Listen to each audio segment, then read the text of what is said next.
Budi Ari? Nah, Budi Ari itu memang orang yang selalu diteriakin untuk diganti. Pertama, memang karena kapabilitasnya untuk itu memang tidak ada. Apa yang dikerjakan kan tidak jelas, memberi pertanda bahwa akan ada kemajuan gitu ya, kecuali sangat simbolik gitu. Lalu yang kedua, kasus yang ditinggalkan dia di Kominfo kan tidak bisa dilepaskan dengan dia. Bagaimanapun orang tetap akan tidak percaya kalau orang seperti ini kok bisa gitu. Masalahnya belum jelas, oleh sebab itu menurut saya harus ada langkah lain dari penegakan hukum agar yang kasus Menkominfo itu dibuka dengan seterang-terangnya gitu ya. Tanpa rasa maksudnya judul ya? Iya, judul ya. Menkominfo kan judul ya. Karena Pak Mahfud selalu berteriak tuh. Ini otaknya yang harusnya bertanggung jawab kok belum disentuh gitu. Iya, bukan karena benci, karena memang dari logika hukum kan begitu. Ada intelektual aktor, ada pelaksananya dan seterusnya dan seterusnya. Saya kira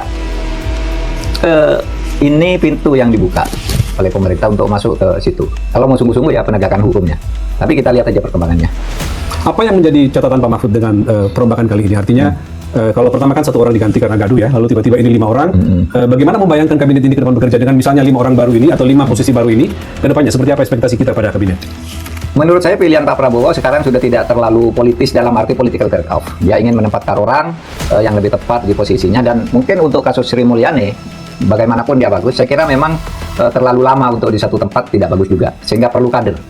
Mungkin itu dalam rangka kaderisasi, maka kalau isu itu benar, permohonan Sri Mulyani yang sudah berkali-kali, 2 kali yang terkait kasus demo ini, saya dengar sudah 2 kali ngajukan. Sebelum itu juga konon sudah tidak mau gitu. Nah, mungkin ini harus dipenuhi memang untuk mencari kader baru agar tidak stagnan gitu kaderisasi orang-orang di bidang keuangan yang seperti Sri Mulyani itu. Apa namanya, kalau kita lihat misalnya ya, Pak Mahfud mengatakan bahwa ini 2 jempol, sudah mengganti menteri-menterinya dan segala macam, yang dipersoalkan publik, kira-kira publik sudah mulai punya ekspektasi yang agak besar kan, Pak, ternyata Pak Prabowo mau melakukan perubahan yang agak signifikan. Menurut Pak Mahfud, kriteria seperti apa memang yang dibutuhkan oleh Pak Prabowo untuk menjadi masuk menteri-menteri dia yang kira-kira bisa bekerja dipercaya dan bisa melaksanakan program-program dia yang diharapkan bisa segera jalan? Ya pertama kalau politisnya memang dia bisa memperkuat secara politik, sehingga kalau memang diperlukan tokoh partai asal ada yang memenuhi kriteria 3 saja sebenarnya kan. Apa itu? Kriterianya, 1 kompetensi, dia kompeten di bidangnya, jangan orang tidak ngerti ini kok tiba-tiba diletakkan di situ. Yang kedua integritas, lalu yang ketiga track record, orang yang bersangkutan di bidang itu punya enggak jejak yang seperti itu. Nah, oleh sebab itu kita melihat quick win yang ketiga ini mungkin akan terjadi lagi nanti reshuffle berikutnya di bulan Oktober, kan janjinya 1 tahun.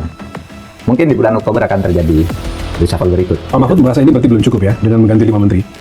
Kalau bicara ekspektasi publik. Ya, masih ada beberapa masalah yang saya kira Pak Prabowo sekarang sudah mencatat semua masalah yang pernah disampaikan oleh masyarakat, termasuk oleh kita, Kementerian A, Menteri B, Menteri C dan sebagainya, masalahnya kan sudah ada. Artinya ya udah kita